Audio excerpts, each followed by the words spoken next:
والصلاة والسلام على رسوله الكريم أما بعد فأعوذ بالله من الشيطان الرجيم بسم الله الرحمن الرحيم الطلاق مرتان فإمساك بمعروف أو تسريح بإحسان ولا يحل لكم أن تأخذوا مما آتيتموهن شيئا إلا أن يخافا ألا يقيما حدود الله فإن خفتم ألا يقيما حدود الله فلا جناح عليهما فيما افتدت به تلك حدود الله فلا تعتدوها ومن يتعدى حدود الله فأولئك هم الظالمون صدق الله العظيم.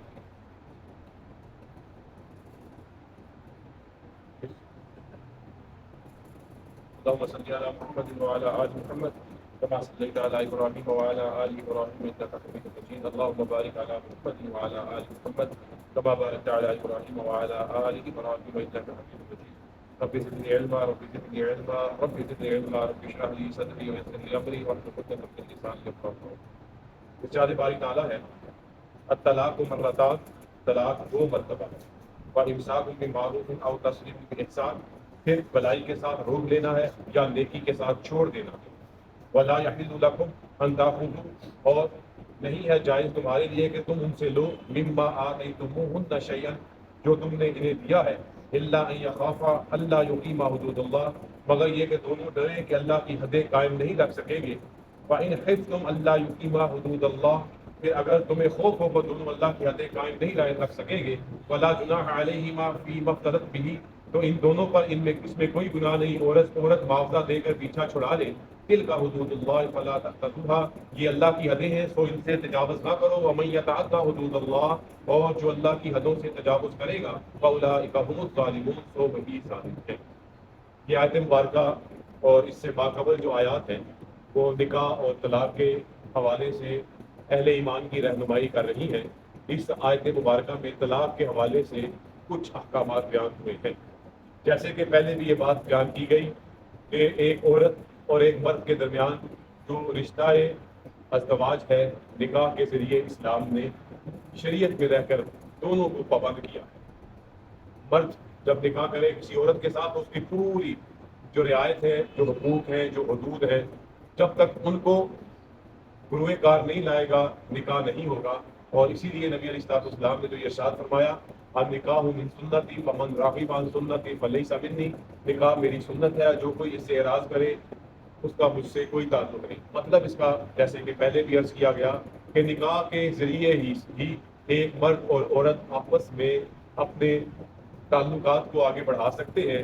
بغیر نکاح کے جو بھی تعلق ہوگا وہ بالکل حرام اور ناجائز ہوگا. اسی لیے نبی علیہ السلام نے فرمایا کہ مرد اور عورت کا تعلق صرف نکاح کے ساتھ، اور نکاح اپنی اسلامی اور شریعت کی شرائط کے مطابق، جیسے دو گواہوں کا ہونا، حق مہر کا مقرر کرنا، یہ ساری چیزیں نکاح کے شرائط میں سے ہیں. اب نکاح ہو گیا، حق مہر بھی ادا ہو گیا. اب معاملہ آ گیا جب دونوں میاں بیوی کسی وجہ سے ان کی آپس میں بنتی نہیں ہے، اس تعلق کو مزید آگے نہیں چلایا جا سکتا، مزید آگے نہیں بڑھایا جا سکتا، تو اسلام نے اس کا جو ایک طریقہ کار رکھا ہے جو مرد کے لیے ہے وہ ہے طلاق. اور اگر عورت اپنے خاوند سے جدائی چاہتی ہے تو اس کا طریقہ کار ہے خلا کے ذریعے سے. اللہ تعالیٰ نے دین اسلام میں مرد کو ہی فقط طلاق کا حق دیا ہے. اس پر دنیا جتنا مرضی واغیلا کرے، یہ حق اگر مرد کو دیا گیا ہے، یقیناً اس کی بہت بڑی وجہ یہ ہے کہ مرد اس حوالے سے جتنا مرضی اعتدال سے ہٹ بھی جائے، اس معاملے کو بڑے سوچ سمجھ کے اس پر قدم کرے. ہاں، آگے اللہ نے کہا کہ ظلم نہیں ہونا چاہیے، حدود پامال نہیں ہونی چاہیے، گڑبڑ ہو سکتی ہے، مرد کی طرف سے ظلم اور زیادتی ہو سکتا ہے، یہ بھی کوئی بعید نہیں ہے. لیکن علماء اسلام نے جب یہ اعتراض ہوا کہ صرف مرد کا ہی کیوں حق ہے طلاق، عورت کا کیوں نہیں ہے، تو اس میں بہت سی وجوہات لکھی گئی. ان میں سے ایک وجہ یہ لکھی گئی اگر عورت کو طلاق کا حق دیا جائے تو عورت کی طبیعت میں جلد بازی ہے، عورت کی طبیعت میں بے صبری ہے کئی معاملات میں، تو جس وجہ سے اگر یہ حق عورت کو دے دیا جاتا تو یہ حق بہت زیادہ استعمال ہوتا. اگر مرد بھی ناجائز کرتا ہے تو وہ ظلم اور زیادتی کر دیتا. تو پہلی بات. دوسری بات، اسلام نے طلاق دینے کا بھی پورا ایک طریقہ کار متعین کیا، پوری اس کی ہماری رہنمائی کی ہے، پوری اس پہ تعلیم کی ہے. جو چلن آج معاشرے میں چل رہا ہے طلاق دینے کا، وہ چلن اسلام کا چلن نہیں ہے. جیسے کہ میں ابھی آپ کے سامنے طلاق کی 3 اقسام میں اس حوالے سے کچھ بات آپ کے سامنے رکھوں گا. طلاق دیتے وقت بھی اسلام رہنمائی کر رہا ہے. نبی علیہ الصلوۃ والسلام نے فرمایا حلال کاموں میں سے جو چیز اللہ کو ناپسند ہے وہ طلاق ہی ہے. لیکن یہ معاملہ انسانوں کے درمیان ہو ہی جاتا ہے تو اس میں بھی اسلام نے رہنمائی کی ہے تاکہ کہیں پر بھی ظلم زیادتی نہ ہو، اعتدال سے اور توازن سے نہ ہٹا جائے۔ طلاق دینا اور جس کو پہلی صورت قرار دیا گیا وہ طلاق احسن ہے۔ طلاق احسن کیا ہے؟ انسانوں کے درمیان ہو ہی جاتا ہے تو اس میں بھی اسلام نے رہنمائی کی ہے تاکہ کہیں پر بھی ظلم زیادتی نہ ہو، اعتدال سے اور توازن سے نہ ہٹا جائے۔ طلاق دینا اور جس کو پہلی صورت قرار دیا گیا وہ طلاق احسن ہے۔ طلاق احسن کیا ہے؟ کہ خاوند اپنی بیوی کو اس کے پاکی کے ایام میں طلاق دے، ایک ایام پاکیزگی میں اس کو ایک طلاق دے کر چھوڑ دے۔ اب کیا ہوگا؟ اب اس کا پہلا مہینہ گزرے گا، دوسرا مہینہ گزرے گا، تیسرا مہینہ گزرے گا، اس نے اس کے بعد کچھ آگے بات نہیں کہی، صرف طلاق ایک دفعہ ہی دی ہے۔ اس صورت میں عدت گزرنے کے بعد 3 مہینے عدت گزرنے کے بعد عورت کو یہ حق ہوگا کہ وہ دوسری جگہ نکاح کر سکتی ہے، اور عدت گزرنے سے پہلے اگر خاوند نے فقط ایک طلاق دی ہو، جو طلاق کی سب سے اچھی صورت طلاق احسن کہا گیا، تو عدت سے پہلے خاوند بغیر کسی لمبے چوڑے بندوبست کے اپنی بیوی سے رجوع کر سکتا ہے۔ وہ رجوع بول کے بھی کر سکتا ہے اور اپنے کسی عمل کے ذریعے بھی کر سکتا ہے۔ اب اس میں کوئی دوسرا تیسرا فریق ڈالنے کی ضرورت نہیں ہوگی۔ اب عدت گزر گئی، عدت سے پہلے رجوع کر لیا تو معاملہ سب درست ہو گیا، اور چلے اس پہ بات بعد میں کرتے ہیں۔ دوسری بات، اگر عدت گزر جاتی ہے، خاوند کو حق ہے، بیوی کو حق ہے کہ وہ دوسرا نکاح کرے، لیکن پھر بھی بیوی نکاح نہیں کرتی، خاوند اپنی بیوی سے عدت کے بعد بھی رجوع کرنا چاہتا ہے، تو اللہ تعالیٰ نے بڑا سوکھا رستہ رکھا کہ وہ دونوں کسی تیسرے مرد کے نکاح کو کرنے کے بغیر آپس میں نکاح جدید کے ذریعے سے رجوع کر سکتے۔ ایک طلاق دی، عدت سے گزرنے سے پہلے فقط رجوع ہے، وہ بول کے بھی واپس آ جا کر چل آ جا میرے کو، عمل کے ساتھ بھی، اور عدت گزرنے کے بعد عورت آزاد ہے، نکاح کر لے تو کر لے کسی اور کے ساتھ، پھر بھی نہیں کرتی اور ایک عرصہ گزر جاتا ہے ایسے، پھر دونوں میں کہیں پہ آپس میں کوئی بن جاتی ہے، کوئی آپس میں مصالحت ہو جاتی ہے، تو پھر نکاح جدید کے ذریعے سے وہ دونوں واپس بس سکتے ہیں۔ یہ پہلی صورت۔ اب دوسری آئے گی نکاح طلاق سنت۔ طلاق سنت کیا ہے؟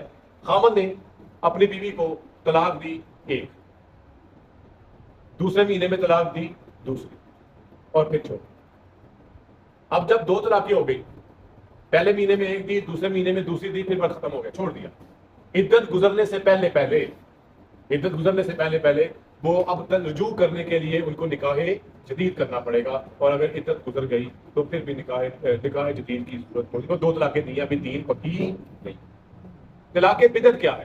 تیسری صورت، بندے نے اپنی عورت کو ایک تو طلاق دی اس کے ناپاکی کے ایام، ماہواری کے ایام، اور دوسری صورت کیا ہے کہ اس کو طلاق دے دی اکٹھی 3، جیسے کہ ہمارے معاشرے کا یہ چلن بن گیا کہ ہم فٹافٹ غصے میں جیسا کیسا بھی طلاق دے کے وہ کام ختم کرتے ہیں منٹ کے اندر۔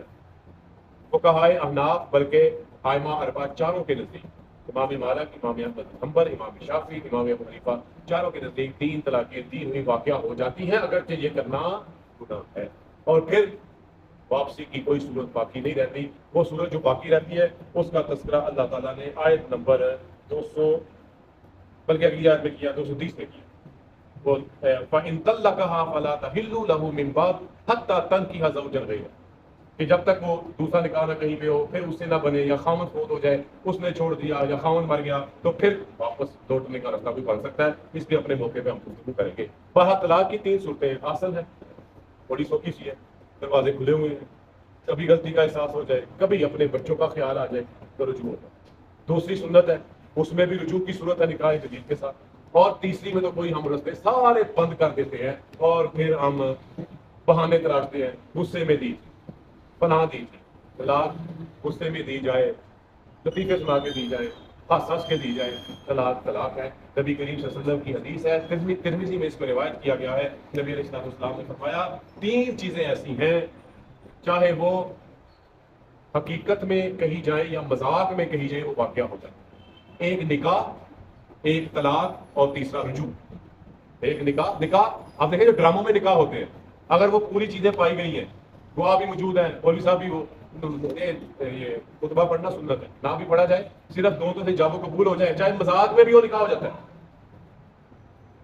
یہ مذاق میں نکاح بھی ہو جاتا ہے، مذاق میں طلاق بھی ہو جاتی ہے، اور مذاق میں اگر رجوع کرنا ہو مذاق میں رجوع بھی واقع ہو جاتا ہے۔ لہذا شریعت کے ان معاملات میں جو ہم بعض اوقات اپنی لا علمی کی بنیاد پر، نا اہلی کی بنیاد پر یا بے عقلی کی بنیاد پر شریعت کے ان چیزوں کا مذاق اڑاتے ہیں، ہمیں اس میں علماء سے رہنمائی لے کر بات کرنی چاہیے۔ ایسے ہی بات کرنا جو شریعت کے بنیادی باتوں کا مذاق ہے، یہ ہمیں خدا نخواستہ کفر تک بھی پہنچانے کی وجہ بن سکتا ہے۔ تو یہ تین طلاق کی پہنچانے کی وجہ بن سکتا ہے۔ تو یہ تین طلاق کی صورتیں آپ کے سامنے آ گئی۔ اب اللہ تعالیٰ جو فرما رہے ہیں اس طرف ہم دیکھیں۔ طلاق 2 مرتبہ ہے، کیا مطلب؟ جب آپ 2 مرتبہ طلاق دے چکے ہیں، اب آپ کے پاس فَإِمْسَاكٌ بِمَعْرُوفٍ أَوْ تَسْرِيحٌ بِإِحْسَانٍ، یا تم اس کو روک لو بھلائی کے ساتھ یا چھوڑ دو نیکی کرتے ہوئے۔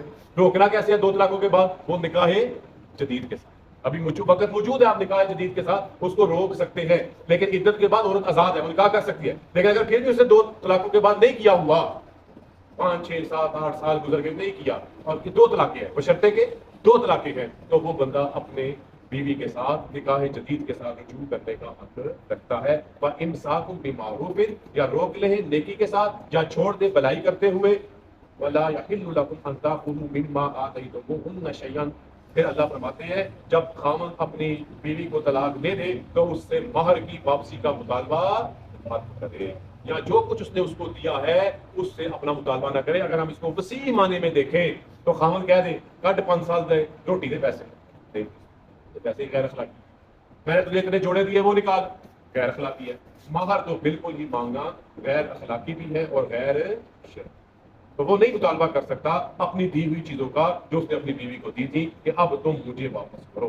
آگے اللہ فرماتے ہیں اللہ یخاف اللہ یقیم حدود اللہ، مگر یہ دونوں ڈرے کہ اللہ کی حدیں قائم نہیں رکھ سکیں گے۔ فَإِنْ خِفْتُمْ أَلَّا يُقِيمَا حُدُودَ اللَّهِ فَلَا جُنَاحَ عَلَيْهِمَا، بس اگر وہ یہ ڈرے کہ وہ دونوں اللہ کے حدود قائم نہیں رکھ سکیں گے تو ان دونوں پر کوئی حرج نہیں، کوئی اس میں ہر گناہ نہیں، فی مفتدت بھی، کہ عورت معاوضہ دے کے جان پیچھا چھڑائے۔ اب یہاں پر عورت کے حق خلا کا تذکرہ کیا جائے۔